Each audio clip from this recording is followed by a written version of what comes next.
send you a bouquet, saying it's a mistake. Drink my troubles away, one more glass of champagne, and you know I'm the first to say that I'm not. We need to leave good right now, nah, nah. I can't lie, I miss you much. Watching every day that goes by, I miss you much. Till I get you back, I'm gonna try. Yes, I miss you much. 'Cause you are the apple of my eye. I miss you much. I can't lie, I miss you.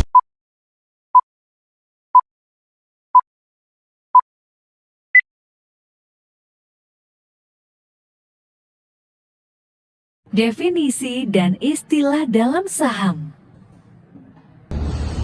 Assalamualaikum warahmatullahi wabarakatuh. Waalaikumsalam warahmatullahi wabarakatuh. Selamat pagi teman-teman. Baik, pada hari ini kita akan mempelajari mata kuliah manajemen yang membahas tentang saham, yang membahas di mana apa itu definisi saham dan istilah-istilah di dalam saham. Tapi sebelum itu, saya ingin bertanya kepada teman-teman sekalian, apakah teman-teman sekalian sudah mengetahui apa yang dimaksud dengan saham? Belum. Baik, maka dari itu izinkan saya untuk menjelaskan apa itu saham. Baik, nah, definisi saham. Saham dapat diartikan sebagai tanda penyertaan modal seseorang atau pihak badan usaha pada suatu perusahaan atau perseroan terbatas.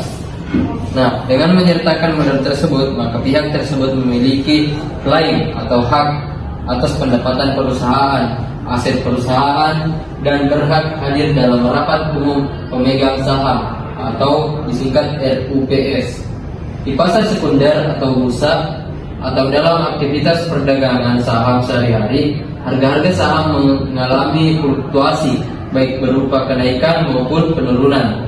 Pembentukan harga saham terjadi karena adanya permintaan dan penawaran atas saham tersebut.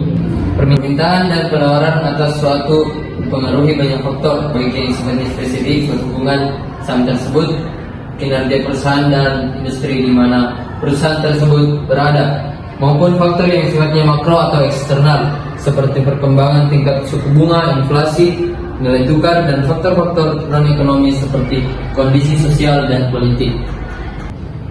Nah, baik, di sini saya akan menjelaskan lagi istilah-istilah yang ada di dalam saham. Yang pertama, stock split, yang dimana stock split tersebut adalah pemecahan setiap satuan unit saham menjadi lebih dari satu, sehingga akan menambah jumlah saham yang beredar. Yang kedua, trading floor atau tempat transaksi saham atau efek berlangsung.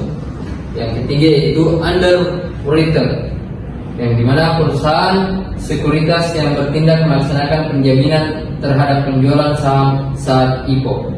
Yang keempat yaitu undervalued, saham atau surat berharga yang diperdagangkan dengan harga di bawah nilai asetnya. Adapun yang kelima yaitu reverse stock split, adalah proses di mana perusahaan mengurangi jumlah saham yang beredar dengan meningkatkan nilai nominal setiap saham. Misalnya dalam reverse stock split 1:5, setiap 5 saham yang dimiliki dengan nilai nominal yang lebih tinggi.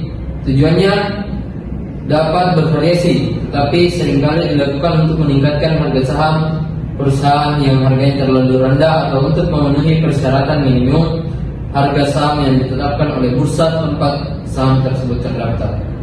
Nah, baik, itulah tadi definisi dari saham. Selanjutnya mungkin ada pertanyaan dari teman-teman sekalian. Mau bertanya, apa perbedaan antara nilai buku dan nilai pasar suatu saham, dan bagaimana kedua nilai tersebut memengaruhi evaluasi investasi?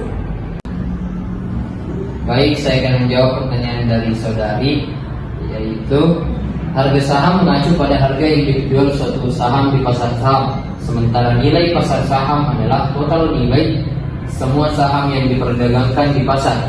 Perbedaan ini memengaruhi nilai investasi karena harga saham mencerminkan valuasi suatu perusahaan, sementara nilai pasar saham memberikan gambaran lebih luas tentang performa keseluruhan pasar saham yang dapat mempengaruhi portofolio investasi secara keseluruhan.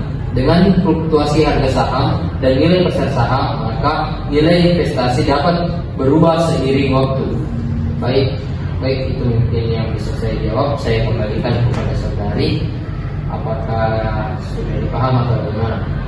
Terima kasih atas penjelasannya. Ya, baik. Selanjutnya mungkin masih ada yang ingin bertanya. Ya, silakan. Bagaimana perbedaan antara stock split dan reverse stock split, dan bagaimana kedua strategi tersebut dapat memengaruhi pemegang saham? Baik, saya langsung menjawab. Stock split adalah kebijakan perusahaan untuk meningkatkan jumlah saham yang beredar dengan membagi saham yang ada menjadi beberapa bagian. Sementara reverse stock split adalah kebijakan untuk mengurangi jumlah saham dengan menggabungkan saham yang ada. Bagaimana perbedaan ini memengaruhi pemegang saham?